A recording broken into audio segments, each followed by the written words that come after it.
Haleluya. Di luar haleluya. Ya, puji Tuhan. Mari saatnya kita akan masuk dalam kebenaran firman Tuhan. Kembali kepada tema gereja kita tahun 2021, hidup oleh iman. Dan pagi ini akan saya sampaikan firman Tuhan yang saya beri judul mempertahankan iman. Mari kita buka bersama-sama Alkitab kita dalam Injil Lukas pasal 18. Ayat 1 sampai ayat 8. Saya ingin kita baca ini bergantian. Yang ganjil pria, yang genap wanita. Pria lebih dulu. 2, 3. Yesus mengatakan suatu perumpamaan kepada mereka untuk menegaskan bahwa mereka harus selalu berdoa dengan tidak jemu-jemu.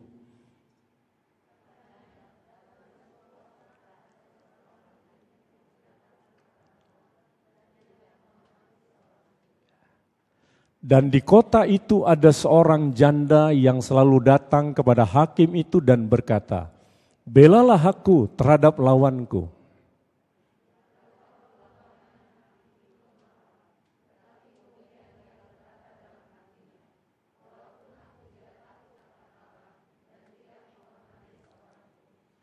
Namun karena janda ini menyusahkan aku, baiklah aku membenarkan dia, supaya jangan terus saja ia datang dan akhirnya menyerang aku.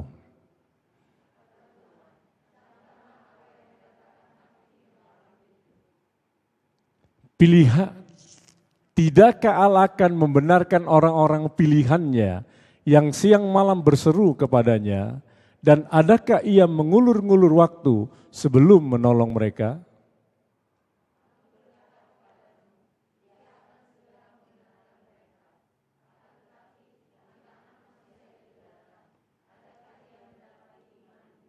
Puji Tuhan.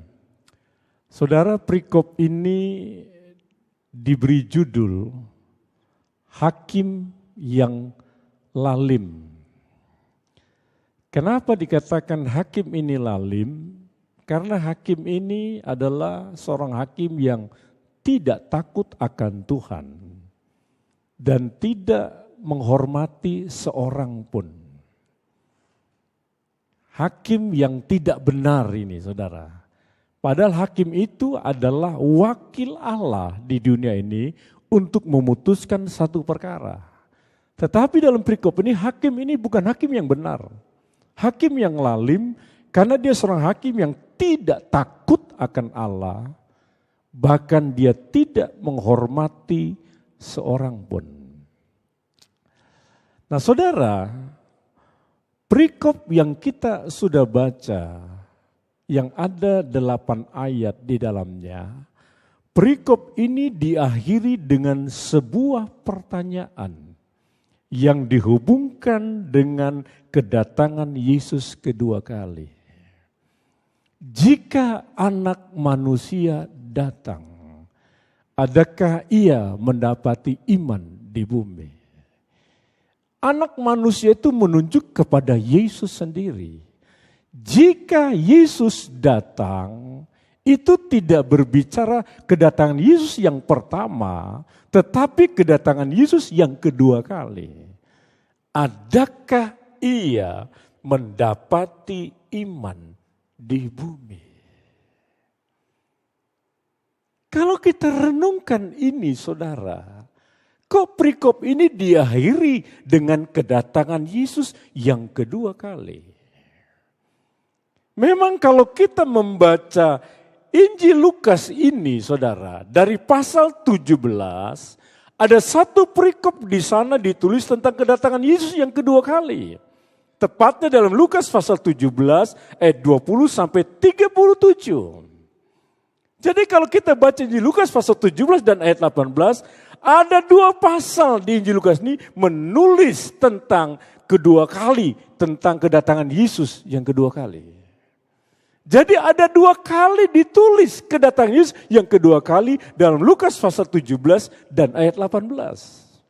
Tetapi yang saya akan jelaskan dari firman Tuhan pagi ini adalah Lukas pasal 18 ayat 8 bagian B. di mana di sana menulis tentang sebuah pertanyaan. Jika anak manusia datang, adakah ia mendapati iman di bumi?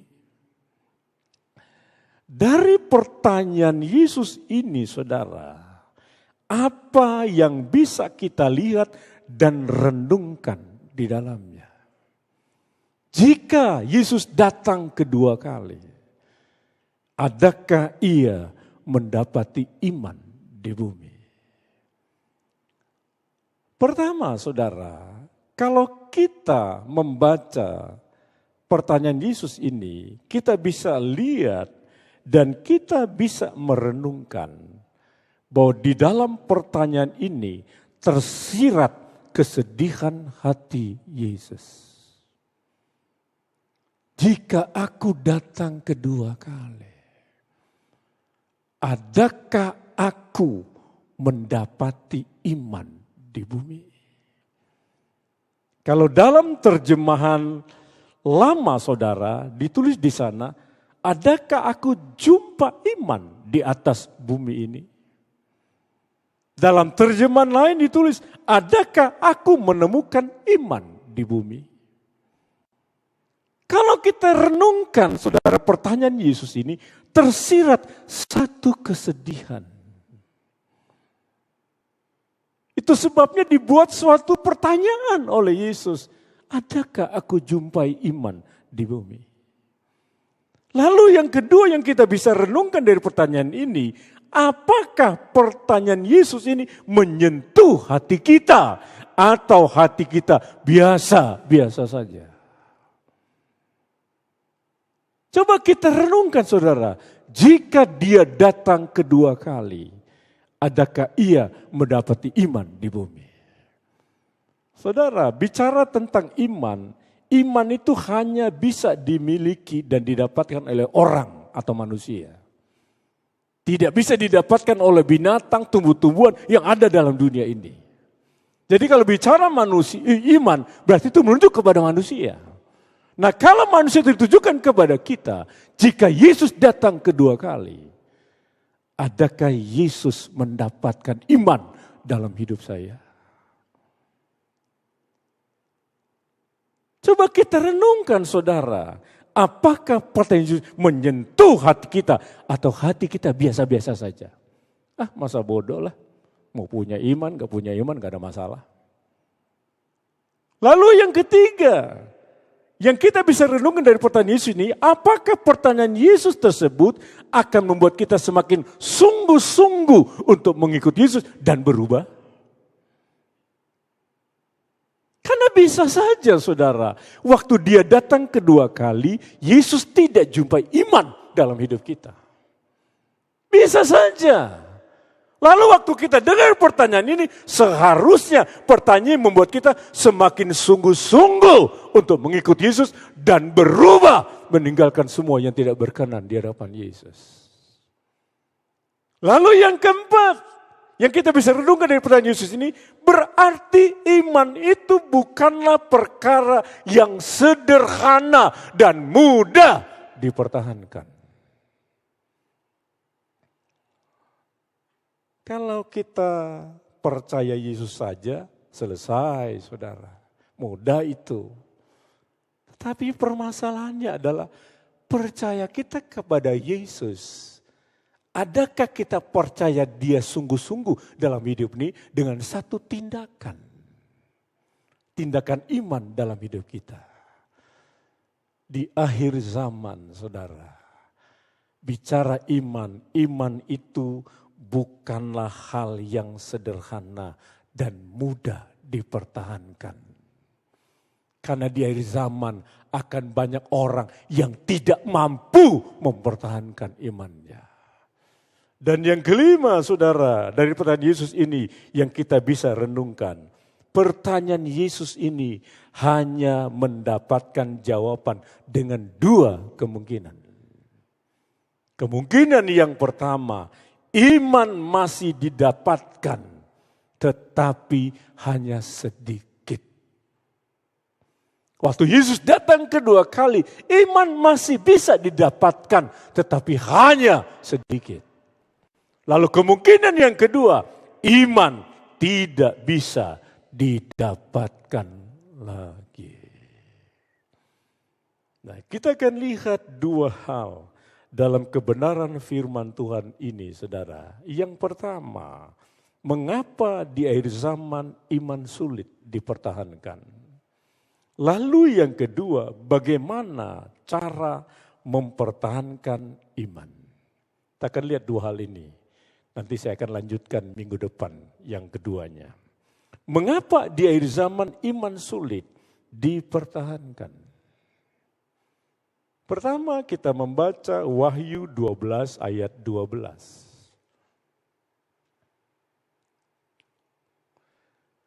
Karena itu bersukacitalah, hai sorga, dan hai kamu sekalian yang diam di dalamnya. Celakalah kamu, hai bumi dan laut, karena iblis telah turun kepadamu dalam geramnya yang dahsyat, karena ia tahu bahwa waktunya sudah singkat. Kenapa di akhir zaman iman sulit dipertahankan? Perhatikan ayat ini, saudara. Karena iblis tahu waktunya sudah singkat.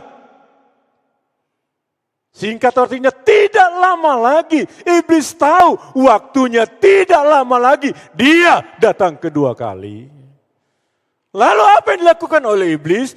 Dia akan turun kepada kita dengan satu geram yang dahsyat.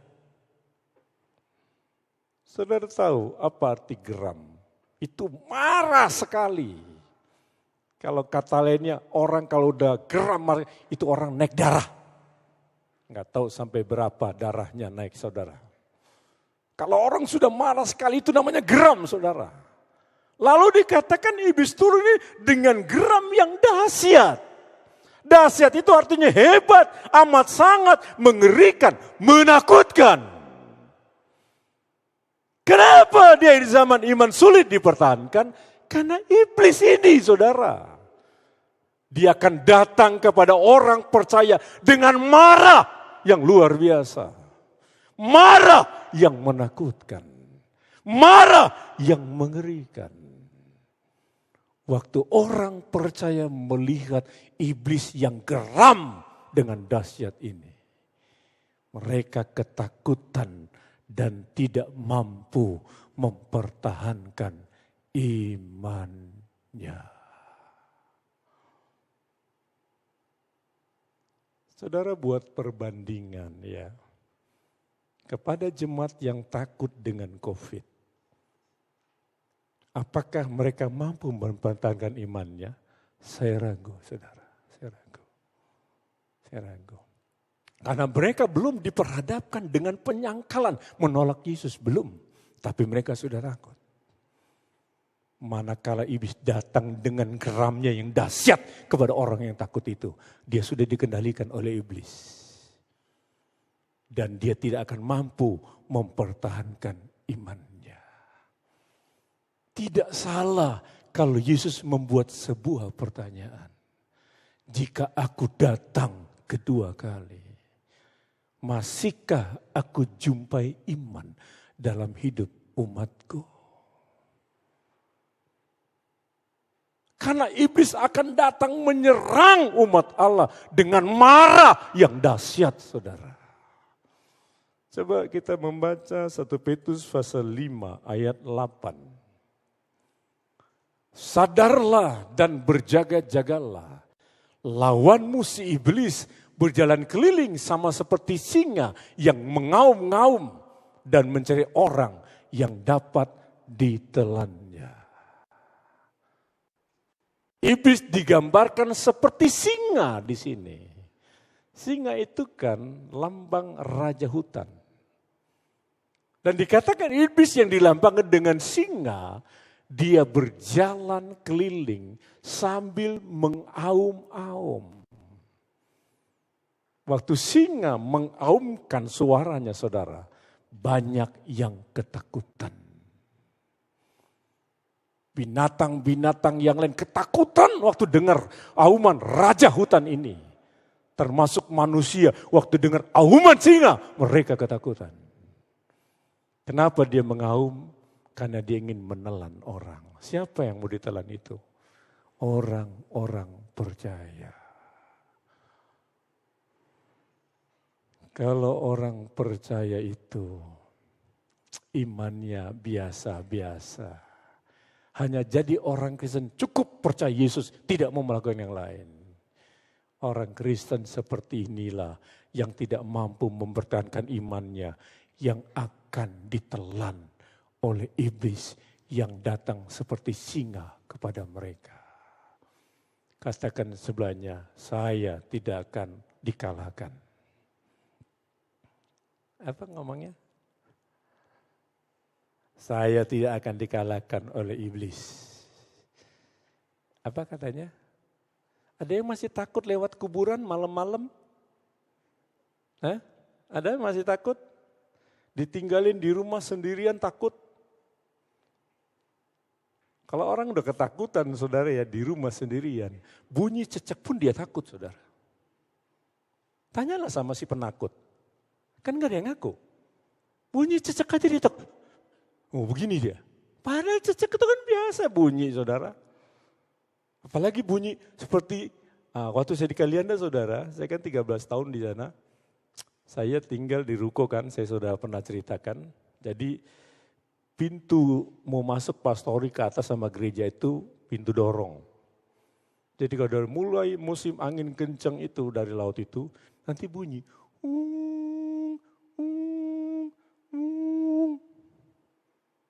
Waktu itu saya cari tahu bunyi apa ini ya, bunyi apa ini. Saya ke atas lagi, enggak ada. Saya turun ke bawah, oh angin yang berputar di sela-sela pintu dorong itu. Kalau orang itu penakut, waduh ada setan. Ya kan? Bener gak?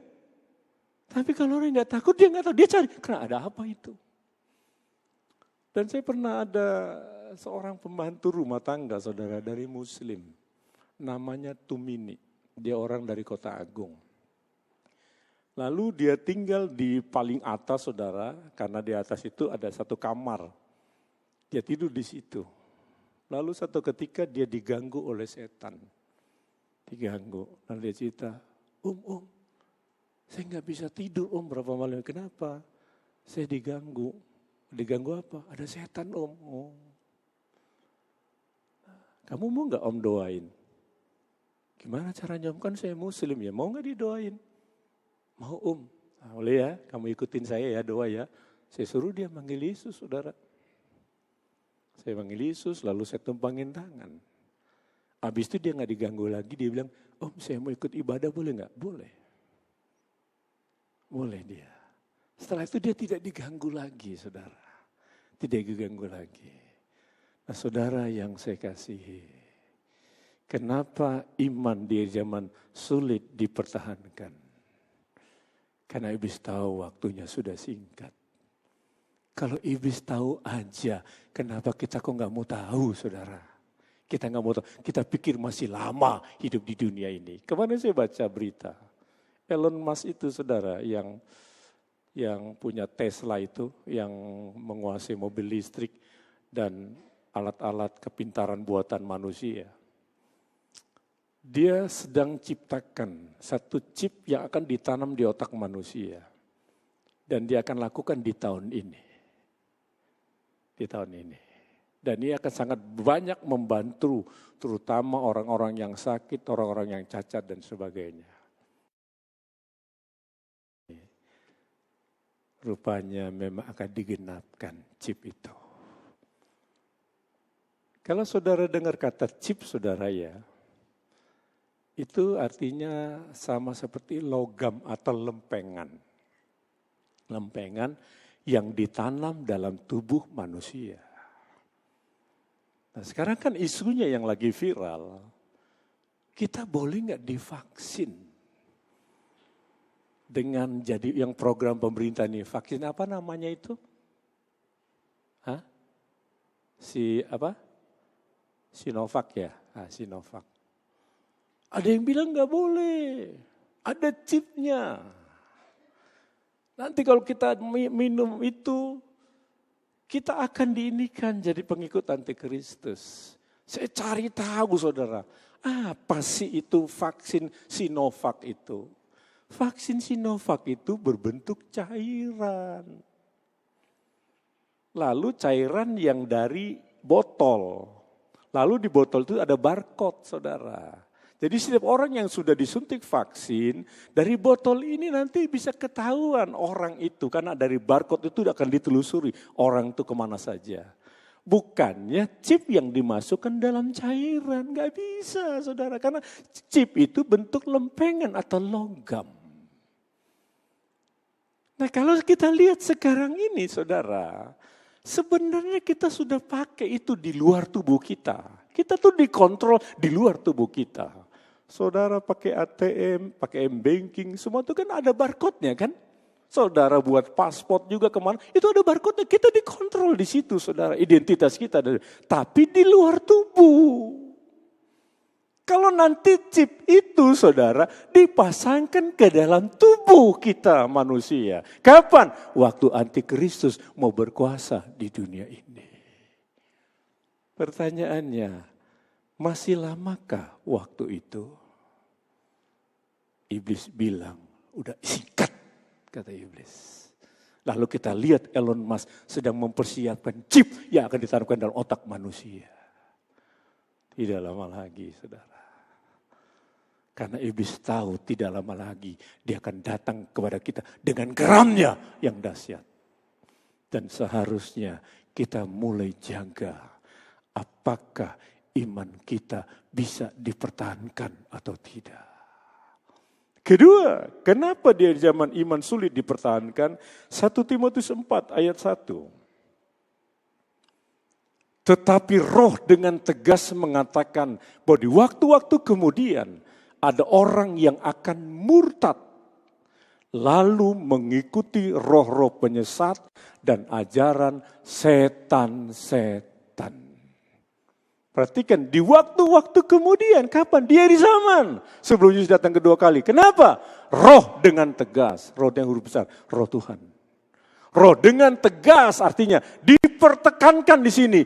Bahwa di waktu-waktu kemudian, di akhir zaman, Yesus datang kedua kali. Ada orang yang akan murtad. Kalau dalam Alkitab terjemahan lama ditulis gugur daripada iman. Terjemahan bahasa Indonesia sehari-hari ditulis mengingkari Kristus. Dan terjemahan lain ditulis meninggalkan imannya.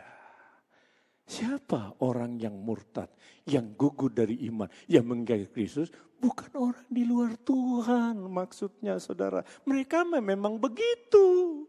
Kita ini yang percaya.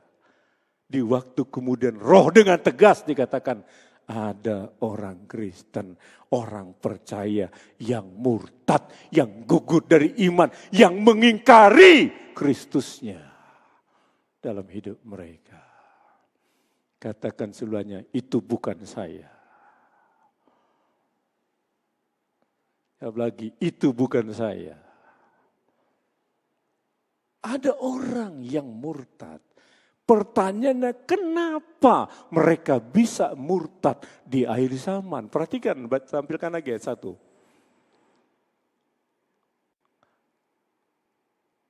Karena mengikuti roh-roh penyesat dan ajaran setan-setan. Kenapa banyak orang Kristen murtad di zaman? Karena ini ada roh yang menyesatkan yang mereka ikuti. Dan roh yang satu adalah setan-setan. Saya mau tanya sama saudara. Bila seseorang tertekan dengan masalah yang berat, katakanlah masalah berat itu dalam pekerjaannya, usaha bisnisnya, hutang piutangnya. Pengen gak orang tersebut dapat cepat mendapatkan pertolongan? Pengen saudara. Kalau bisa hari ini punya masalah, hari ini dia dapatkan jalan keluar. Biasanya siapa yang menawarkan jawaban cepat itu? Roh-roh penyesat yang kita gambarkan dengan dukun-dukun, dengan paranormal, dengan apa itu? Kalau teipak. Orang kalau sedang menghadapi masalah, biasanya dia mengambil cara cepat, yaitu dia datang kepada roh-roh penyesat yang menawarkan solusi jalan keluar dalam hidupnya. Inilah saudara, di akhir zaman banyak orang percaya yang tidak kuat mempertahankan imannya, tidak kuat menghadapi tekanan hidup ini, akhirnya dia ikuti tawaran roh-roh penyesat ini.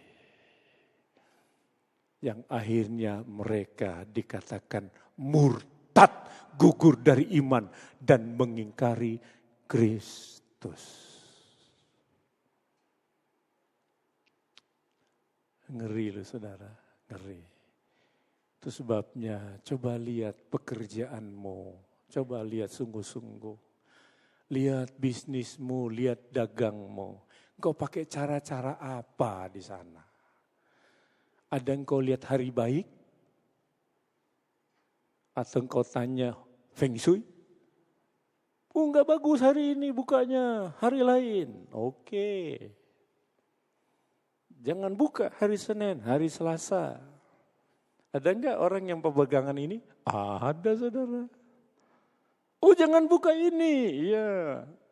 Tapi tanya sama orang dagang tiap hari buka enggak dia?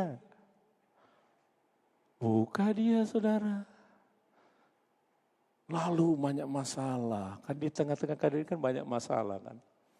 Banyak persoalan. Duh gimana pandemik ini. Kemarin saya baca pengusaha-pengusaha hotel dan rumah-rumah makan di Jogja. Mereka stres. Mereka bilang begini tentang usaha mereka, perhotelan dan rumah makan. Mereka sebut 5. Pertama, kuat. Yang kedua, tidak kuat. Yang ketiga, pingsan. Lalu yang keempat, setengah mati. Yang kelima, mati. Lalu mereka bilang, tinggal yang keempat dan kelima ini, setengah mati. Tinggal nunggu mati, ya. Itu 5 mereka sebut. Usaha mereka itu kuat. Tidak kuat, pingsan, setengah mati. Rupanya pingsan sama setengah mati beda rupanya. Udah setengah mati, mati dia. Dan mereka bilang kami yang masuk yang keempat kelima itu. Sudah setengah mati, tinggal tunggu matinya. Masalah enggak itu saudara? Masalah. Kalau orang itu tidak kuat imannya saudara, dia akan lari kepada roh-roh penyesat. Di Jogja tuh banyak roh-roh penyesat itu. Katanya di pantai apa itu, di Jogja itu saudara, lupa saya. Kalau Pangandaran kan di sini kan, kalau di Jogja pantai apa itu? Yang katanya ada Nyi Roro Kidulnya itu pantai apa ya, lupa saya. Hah? Parang apa? Itu dia, Parangtritis ya, ya itu dia. Waktu saya ke Jogja saya pengen tahu sih apa sih Parangtritis itu. Memang ombaknya besar. Kenceng sekali. Saya datang sore, saya mau sampai maghrib di situ. Lalu saya sewa itu saudara. Mobil apa tuh? Mobil-mobilan tuh. Apa itu namanya yang bisa jalan di pasir-pasir tuh? ATR ya apa itu? Itu dia ATV. Itu namanya enggak tahu. Saya lihat, waduh tebel bener ini kan. Tebel bener kan pasirnya. Saya sewa itu saudara. Saya sewa itu. Saya kebut-kebut di situ saudara. Ke ujung ke ujung. Mana sih si Roro-Roro itu? Iya. Memang serem katanya. Katanya yang jualan-jualan di situ juga pakai pelaris-pelaris. Saya datengin satu-satu sama saya. Tapi saya nggak jumpai itu si Roro-Roro itu. Saya nggak jumpai. Saudara yang saya kasih, kalau kita tidak kuat iman di akhir zaman, kita bisa murtad, kita akan ikuti roh-roh penyesat. Yang ketiga, yang terakhir, nanti yang kedua kita akan lihat minggu depan. 2 Petrus pasal 3 ayat 10 sampai 13. Saya bacakan. Tetapi hari Tuhan akan tiba seperti pencuri. Pada hari itu langit akan lenyap dengan gemuruh yang dahsyat. Dan unsur-unsur dunia akan hangus dalam nyala api. Dan bumi dan segala yang ada di atasnya akan hilang lenyap. Jadi jika segala sesuatu ini akan hancur secara demikian, betapa suci dan salehnya kamu harus hidup. Yaitu kamu yang menantikan dan mempercepat kedatangan hari Allah. Pada hari itu langit akan binasa dalam api dan unsur-unsur dunia akan hancur karena nyalanya. 13. Tetapi sesuai dengan janjinya, kita menantikan langit yang baru dan bumi yang baru di mana terdapat kebenaran. Perhatikan di sini saudara. Buat di akhir zaman, waktu Yesus datang kedua kali, langit dan bumi akan hancur. Hancur dengan apa? Dengan api. Langit di sana saudara bukan menunjuk tempatnya Allah. Langit di sana bicara atmosfer di udara ini. Jadi itu langit, lalu dengan bumi dunia yang ada di mana kita hidup. Semua di sana, segala budaya-budayanya akan hancur dengan nyala api. Waktu zaman Nuh, dunia dihancurkan dengan air bah. Tapi di akhir zaman, langit dan dunia akan dihancurkan oleh nyala api. Dari siapa nyala api? Dari Tuhan.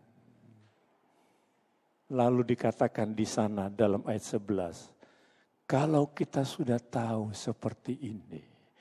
Betapa suci dan salehnya kamu harus hidup. Bukan main-main saudara. Bukan santai-santai, bukan nunggu nanti ibadah setelah COVID selesai. Tidak, saudara. Tidak, justru kita makin sungguh-sungguh. Betapa suci dan salehnya. Siapa yang dimaksud betapa suci dan saleh? Kamu hidup orang-orang yang mampu mempertahankan imannya. Kalau kita sudah tahu seperti ini, tidak heran kalau 1 Petrus 2 ayat 11 menulis seperti ini. Saya bacakan. Jadi, 1 Petrus pasal 2 ayat 11. Ada tadi ayatnya itu? Ya. 12. Error kayaknya di multimedia ini ya. Orangnya apa alatnya ya?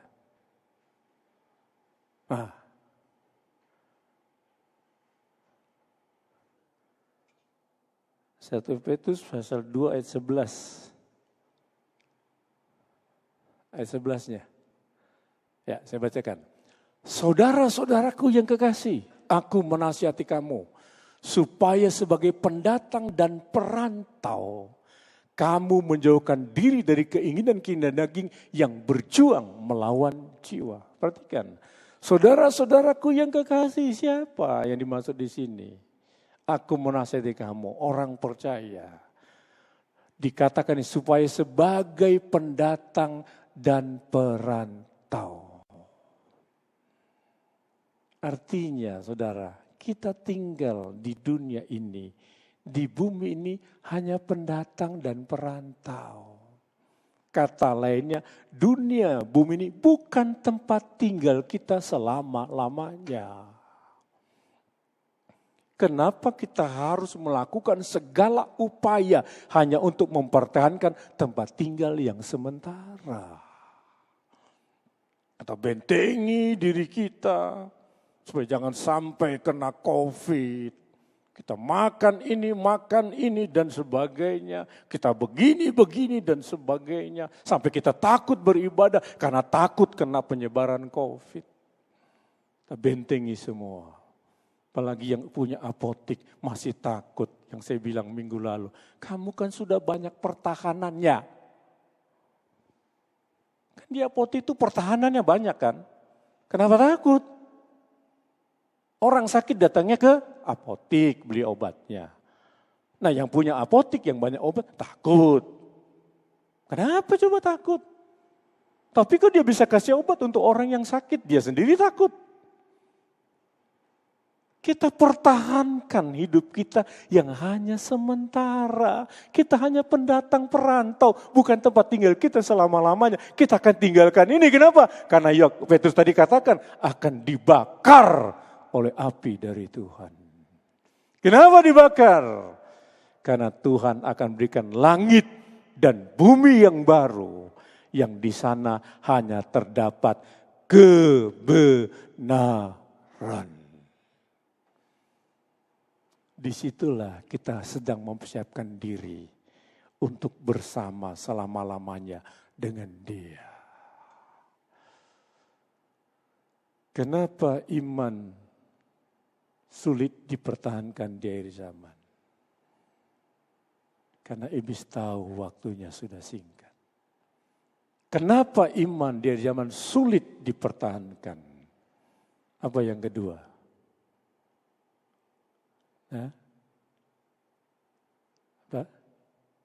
Apa yang kedua? Ya? Apa? Ada yang bisa jawab? Apa yang kedua? Rustam, tadi apa yang kedua?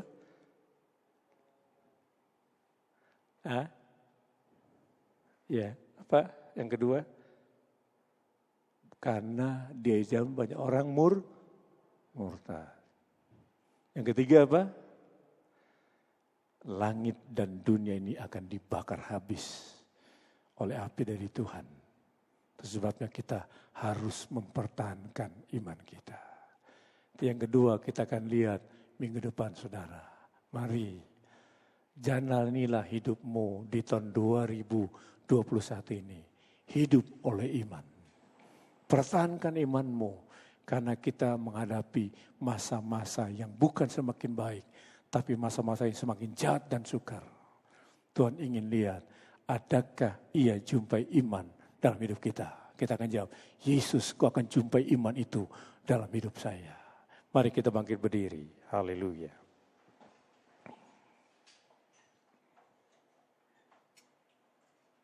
Kita akan persiapkan kehidupan kita untuk masuk dalam perjamuan suci. Saya undang semua pelayan perjamuan suci untuk maju ke depan sini.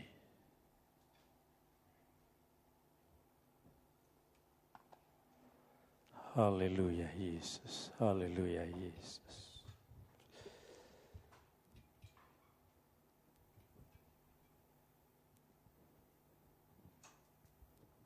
Cintanya dan kasihnya lebih dari segala yang ada.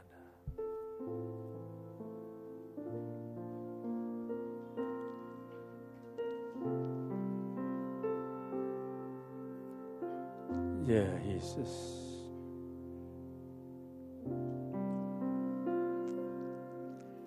Cintanya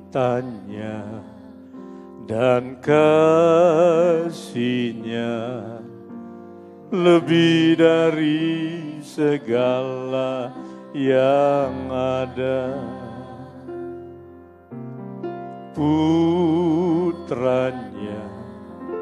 dikorbankan demi seluruh manusia. Sekali lagi cintanya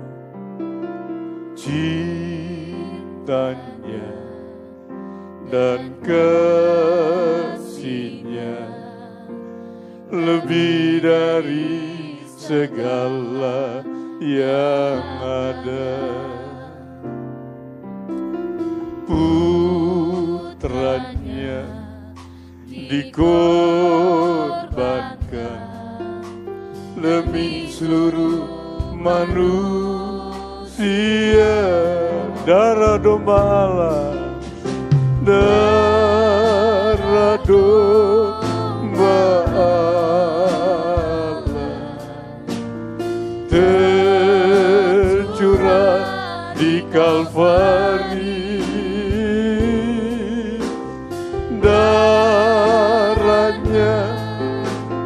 Darahnya hapuskan dosaku.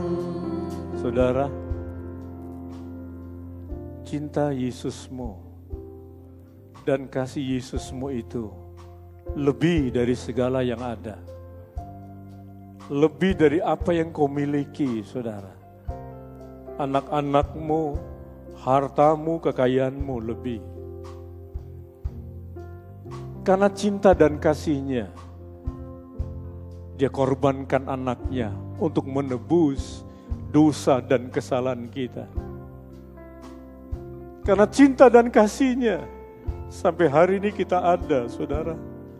Kita masih bisa lagi berada di rumah Tuhan. Kita masih bisa bernafas. Makan minum kita cukup. Tuhan kasih kita kesehatan. Bukan anak kita, saudara. Bukan karena obat yang kita minum, yang kita konsumsi. Tapi karena cinta dan kasih-Nya.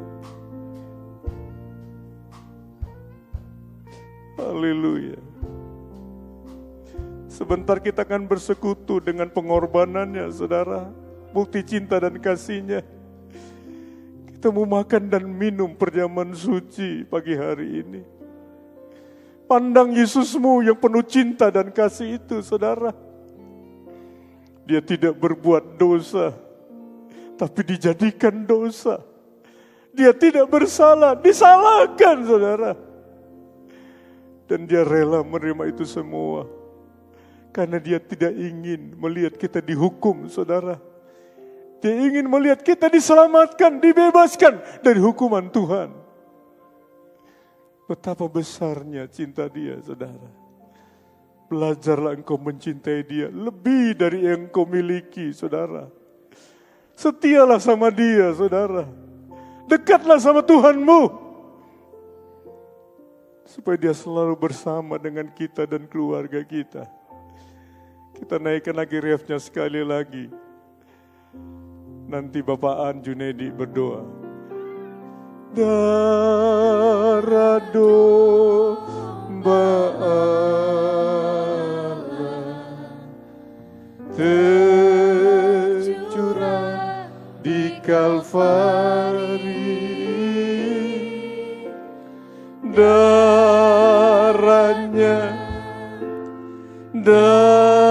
Darahnya hapuskan dosaku. Haleluya, haleluya. Yeah. Bapa kami Tuhan Yesus di surga. Yeah. Kami mengucap syukur, berterima kasih Tuhan. Yeah. Penyertaan-Mu, pertolongan-Mu dalam hidup kami sampai hari ini. Kami masih bisa menyembah, memuji, membesarkan-Mu nama-Mu Tuhan. Kami bersyukur, berterima kasih Tuhan. Pada hari ini kami mendengar firman-Mu Tuhan. Firman-Mu sudah menguatkan iman kami. Mengajarkan kami Tuhan lebih dekat-dekat lagi dengan Tuhan Yesus. Terima kasih Bapak, terima kasih. Biar firman pagi hari ini kami tanamkan di hati pikiran kami. Tuhan surga, sebentar lagi kami akan menerima perjamuan kudus. Sebelum kami menerima, ampuni dosa-dosa kami Tuhan. Biar perjamuan ini berkati kami Tuhan Yesus. Berkati Bapak Gembala kami Tuhan yang melayani perjamuan ini. Terima kasih Bapak, terima kasih. Kami akan sambut firman ini, perjamuan ini di dalam nama Yesus. Haleluya. Amin. Amin. Silakan duduk saudara. Mari kita persiapkan hidup kita untuk masuk dalam perjamuan suci. Kembali kita naikkan pujian ini, cintanya dan kasihnya. Haleluya, haleluya.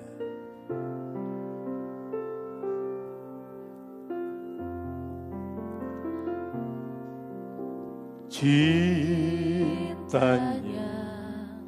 dan kasihnya lebih dari segala yang ada. Putranya dikorbankan demi seluruh manusia.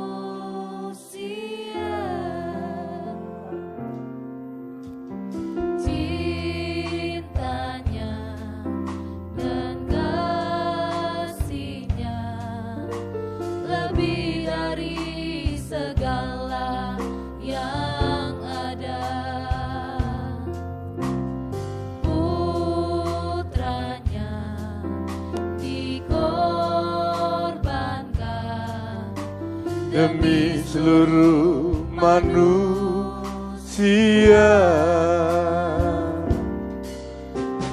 Darah domba Allah tercurah di Kalvari.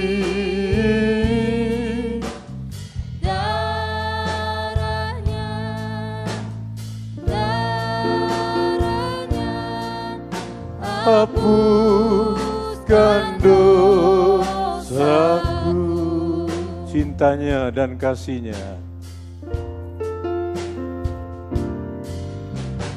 Cintanya dan kasihnya lebih dari segala yang ada. Putranya dikorbankan demi seluruh manusia.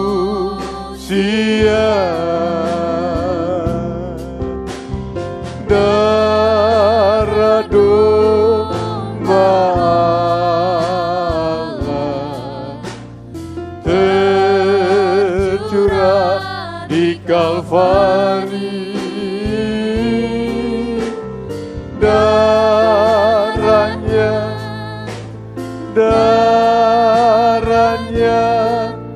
hapuskan dosaku. Darah domba Allah, darah domba Allah tercurah di Kalvari.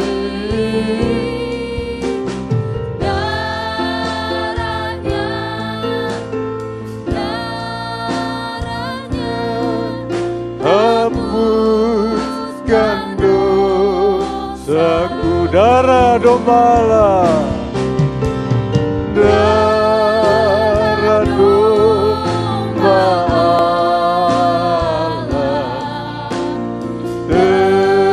tercurah di Kalvari.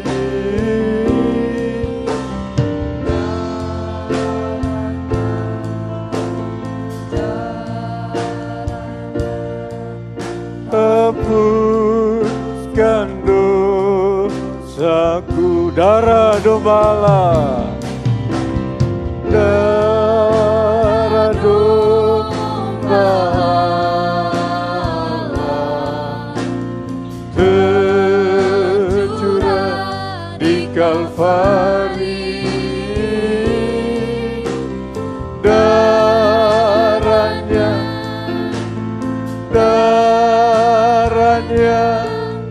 hapuskan dosaku. Darah domba Allah, darah domba Allah tercurah di Kalvari. Darahnya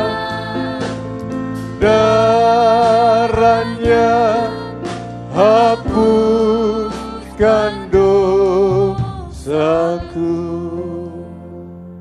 Saudara, masih ada yang belum mendapatkan roti dari anggur? Biar dia bisa angkat tangannya sejenak.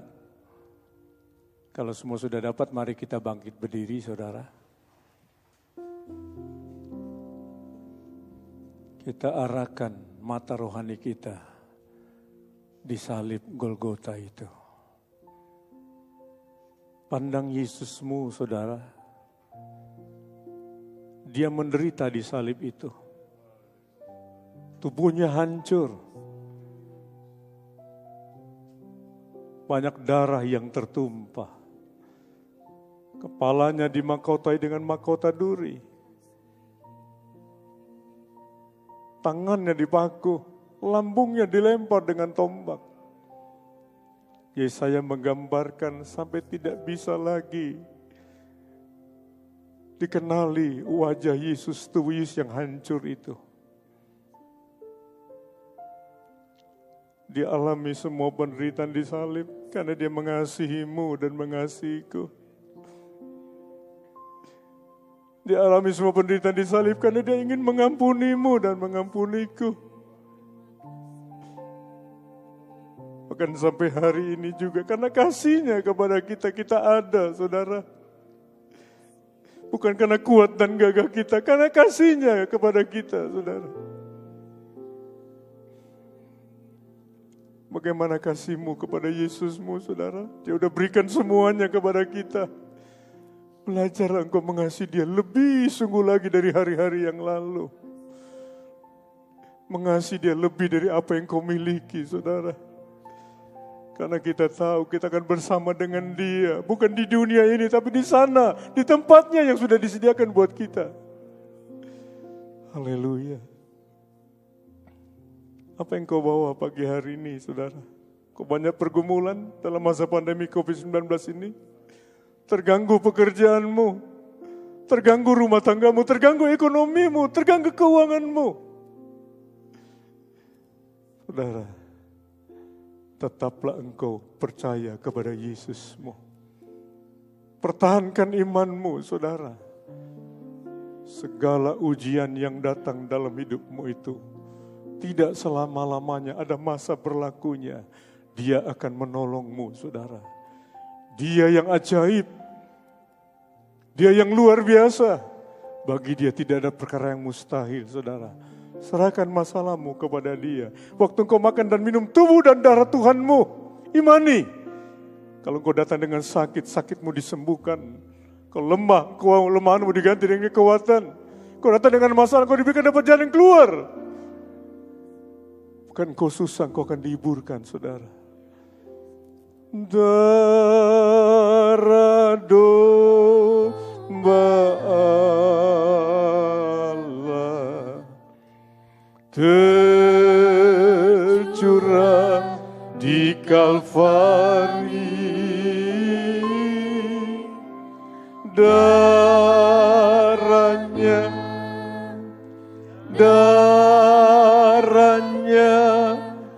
hapuskan dosaku.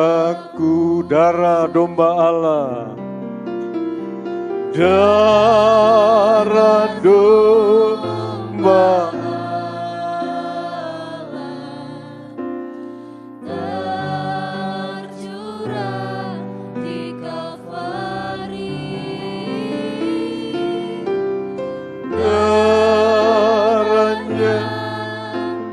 Darahnya hapuskan dosaku. Pegang roti itu di tangan kananmu, roti yang melambangkan tubuh Kristus. Dan seloki yang berisi anggur pegang di tangan kirimu, air anggur yang melambangkan darah Kristus. Waktu engkau makan dan minum roti ini dan air anggur ini dengan iman, percayalah engkau pulang dengan pertolongan Tuhan dalam hidupmu. Kuasa Tuhan masih ada sampai hari ini, saudara. Dan kuasa yang sama yang menyembuhkan orang sakit, menyembuhkan sakit kita juga. Yang menolong orang bermasalah, menolong juga masalah kita, saudara. Renungkan ayat firman Tuhan yang saya akan bacakan ini. Sebab apa yang telah kuteruskan kepadamu telah kuterima dari Tuhan. Yaitu bahwa Tuhan Yesus pada malam waktu ia diserahkan mengambil roti. Dan sesudah itu ia mengucap syukur atasnya. Ia memecah-mecahkan dan berkata, inilah tubuhku yang diserahkan bagi kamu. Perbuatlah yang menjadi peringatan akan aku. Inilah tubuhku yang diserahkan bagi kamu. Perbuatlah ini menjadi peringatan akan aku. Mari kita makan roti yang melambangkan tubuh Kristus dengan iman kita. Dalam nama Tuhan Yesus Kristus.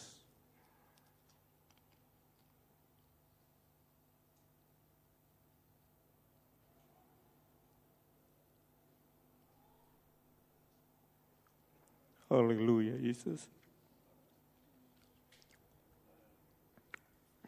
Demikian juga ia mengambil cawan sesudah makan lalu berkata, cawan ini ada perjanjian baru yang dimeteraikan oleh darahku. Perbuatlah ini setiap kali kamu meminumnya menjadi peringatan akan aku. Perbuatlah ini setiap kali kamu meminumnya menjadi peringatan akan aku. Sebab setiap kali kamu makan roti ini dan minum cawan ini, kamu memberitakan kematian Tuhan sampai ia datang. Mari kita minum air anggur yang melambangkan darah Kristus dengan iman kita dalam nama Yesus.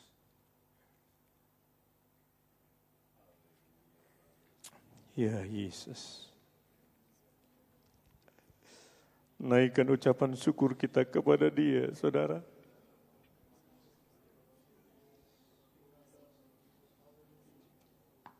Berterima kasihlah buat kasih dan cintanya yang besar kepada kita dan keluarga kita. Haleluya Yesus. Haleluya Yesus. Haleluya Yesus. Percayalah saudara, kalau Yesus ada dalam hidupmu, Dia lebih dari cukup saudara. Dia akan memelihara hidupmu dan menolong hidupmu dan keluargamu di mana saja engkau berada saudara. Perlindungannya lebih dari segalanya saudara. Dia sanggup melindungi hidupmu dan keluargamu, saudara. Dari apapun yang ada dalam dunia ini. Jaga imanmu, saudara. Supaya waktu dia datang kedua kali, dia jumpai iman itu dalam hidup kita. Dalam hidup keluarga kita. Dalam hidup anak-anak kita. Terima kasih Tuhan buat firman-Mu. Terima kasih buat berkat perjamuan suci-Mu pagi hari ini. Nanti Pendeta Syafir Kumayas tutup dalam doa ibadah pagi ini. Terima kasih Tuhan buat kasih karunia-Mu yang kami boleh nikmati pagi hari ini. Kami sudah mendengarkan suara firman-Mu lewat hamba-Mu. Biarlah kami tetap mempertahankan iman kami hari-hari ini. Yang sedang mengalami ujian, yang sedang mengalami tantangan. Benar, biar kami tetap pegang firman-Mu yang adalah dasar kekuatan kami menjelang Engkau datang pada kali yang kedua. Terima kasih lagi Tuhan kami boleh menikmati jamuan perjamuan kudus pagi hari ini. Kami sudah makan roti dan minum anggur Tuhan. Ada kekuatan yang baru, ada spirit yang baru, ada power yang Kau berikan dalam kehidupan kami. Kami akan pulang dengan kemenangan, baik yang ada di dalam rumah-Mu bait Allah di tempat ini, maupun yang ada di rumah, ada kemenangan, ada pemulihan, ada kesembuhan, ada mujizat yang Tuhan kerjakan. Terima kasih Tuhan, kami akan pulang, Kau sertai perjalanan kami, tibakan di rumah dengan selamat, sebagaimana Kau sudah menyertai kami dan pertemukan kami di jam-jam ibadah yang sudah ditentukan. Kami akhiri ibadah raya pagi hari ini, bukan dengan nama lain, tetapi demi nama Tuhan Yesus Kristus. Haleluya. Akhirnya terimalah berkat dari Allah Bapa, rahmat cinta kasih dari Yesus Kristus, bimbingan dan persekutuan dari kuasa Roh Kudus menyertai kita sekalian saat ini, esok, sampai selama-lamanya. Haleluya, haleluya. Amin. Selamat pulang.